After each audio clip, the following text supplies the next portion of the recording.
Glory picked up the one closest to her, lime green and star-shaped star-shaped. It smelled like pineapple and basil. She poked it with Across Kentucky, tens of thousands of children struggle to read. Some can't sound out words on a page. Others fail to make sense of what they're reading. It's a crisis, one with life-altering consequences.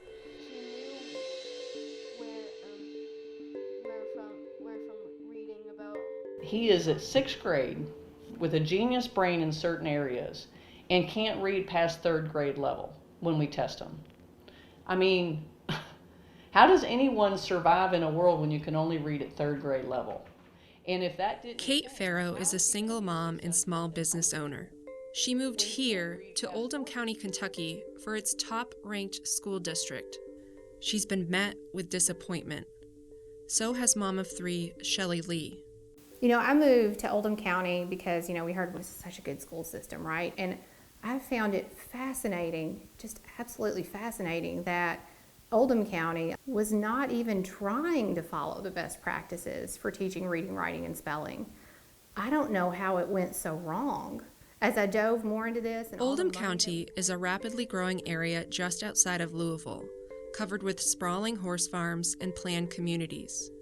It's a place of privilege, a glaring foil to most other Kentucky counties, which are largely impoverished and have underfunded school systems. Yet both Oldham County and its poor counterparts are leaving kids behind. On the last national reading test, known as the nation's report card, Kentucky's 4th grade scores took a steep dive. Only 35% of students met the national bar for reading proficiency. It marked the state's lowest scores since 2005, and the first time since 2007, Kentucky hasn't outscored the national average. So it's very important. Reading is the key to becoming successful as an adult. It's the most important thing that we do in education. And we definitely need to figure out why our children aren't scoring well on the national test. Scrum. Scrum. Don't say crumb. Scum. Split. Split. Don't say... The problem is not the kids themselves. It's how they're being taught. I just can't believe that we're teaching reading in such a ridiculous way when you really dig into it and look at some of the practices that's being used. A months-long Courier Journal investigation discovered Kentucky students are slipping through the cracks while much of the state continues reading instruction that does not line up with decades of scientific research on how young minds actually learn to read. I wasn't satisfied with that response for longitudinal data, so I did an open records request with both JCPS and KDE on longitudinal... Tina Bojanowski, a Democrat and state lawmaker from Louisville, helped pass a new literacy law in early 2022. It faces myriad obstacles. I'm really frustrated that there is really a school of thought in a lot of districts in Kentucky that isn't using the most current research about how to teach reading. If I'm an educator and I'm using a philosophy program to teach reading, and that program has not changed with the new research in cognitive neuroscience over the last 20 years, then I would consider that to be educational malpractice. And it's infuriating to me. What sound does this make? Ah, right? And what sound does this make? And when we blend all those sounds together, what word do we get? Math. Math. So we can practice. There are currently 2 schools of thought when it comes to teaching reading. The one backed by brain science is called structured literacy. In structured literacy, an entire class is taught word sounds and how to attach those sounds to specific letter combinations, also known as phonics.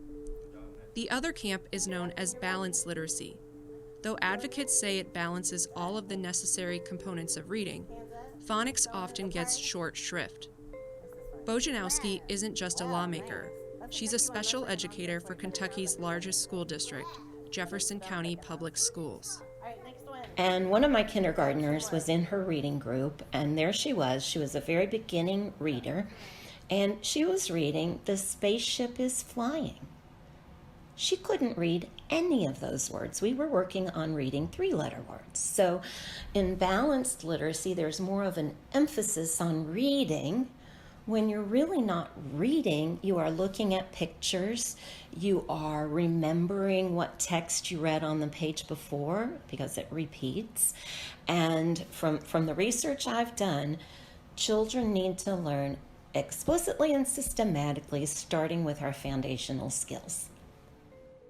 Oldham County teachers, like much of Kentucky, use balanced literacy instruction. Shelley Lee's oldest son, Xander Jones, experienced the method firsthand. Rather than teaching the phonics rules he needed to decode words he didn't know, teachers directed him to look elsewhere on the page. They were teaching him habits of a bad reader. They told me to look at the pictures and to repeat the sentence or look at the sentences before it or after it just to try and figure out what the word was, and that wasn't very useful. The method runs contrary to the science of reading, an exhaustive body of research dating back decades showing how the brain learns to read. Xander, like many kids struggling with reading, did all he could to avoid the task.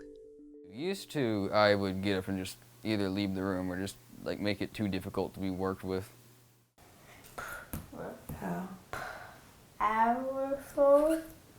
Powerful. Chrissy Davis, another Oldham County mom, hit her limit during the pandemic.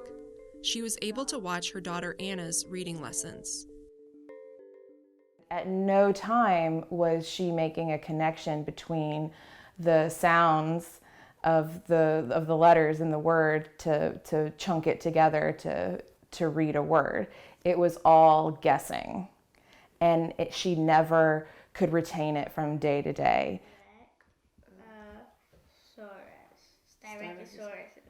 It was really scary. You know, you're their protector. That's my baby, and I don't know how to help her.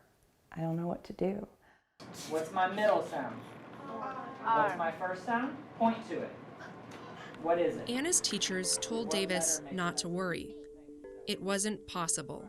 She eventually chose to pull Anna out of Oldham County schools. It's costing Davis $18,000 per year to send Anna to the DePaul School in Louisville. The private school specializes in serving students with learning differences. It uses structured literacy. Davis is already seeing the move pay off. Her reading ability has improved a ton. Before, she wouldn't even try to read on her own. And then I remember a movie on Disney Plus came out that the whole beginning of it was in Chinese. And so there were subtitles, and all of a sudden she's reading the subtitles.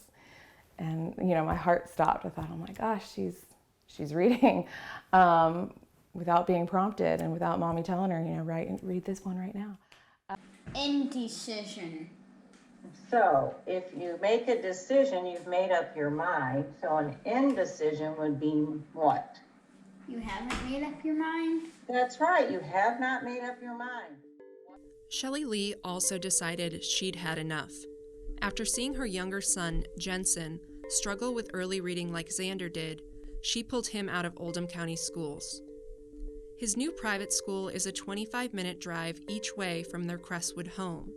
Like DePaul, the school, Holy Trinity Clifton, uses structured literacy. Tuition costs about $16,000. Lee also pays for Jensen to receive tutoring lessons once per week. Lee believes it's worth the financial sacrifice. I can't imagine what happens to the kids that can't get what they need. The parents don't know, or, you know, like what happens to those kids? Because we were on that path. On the last round of state testing before the pandemic, 65% of Oldham County's elementary students scored proficient in reading, about 10% higher than the state average. But between tutoring and switches to private schools, parents and educators told the Courier-Journal those numbers don't tell the full story. Kate Farrow can't afford to move Caden to a private school. She spent months going back and forth with Caden's school, fighting for him to get structured literacy lessons. But there was no real direct instruction with regards to how to learn to read, how to write, how to spell. And then that's when I really pushed back with the school and said, I have an IEP that says this many minutes of direct instruction and I'm not seeing it. And what program are you using? They couldn't answer. AMUG. It wasn't until Farrow brought an attorney with her to a school meeting that the district agreed to train one of Caden's teachers in structured literacy. He now receives explicit phonics instruction one-on-one with a trained teacher every school day. The experience has led Farrow to run for the Oldham County School Board. Good. Seam. Okay. Oldham County Schools provided a statement to the Courier-Journal, which read, in part, Oldham County Schools is committed to helping all learners be successful in the classroom and offers a number of supports including differentiated instruction in the classroom, programs for additional instructional support, tiered intervention, and special programs. In the core, it is our goal for students to receive high-quality instruction with supplemental support as a first line to help students achieve success. Xander is now in the 10th grade. After years of tutoring, he's able to enjoy reading. But he, like his mom and others, doesn't understand why all kids in Kentucky can't have reading lessons backed by brain science. Other states are doing it. Why isn't Kentucky doing it? I think they're just trying to hang on to something that they know really well and they know it doesn't work that well, rather than doing something that's effective but they don't know that well.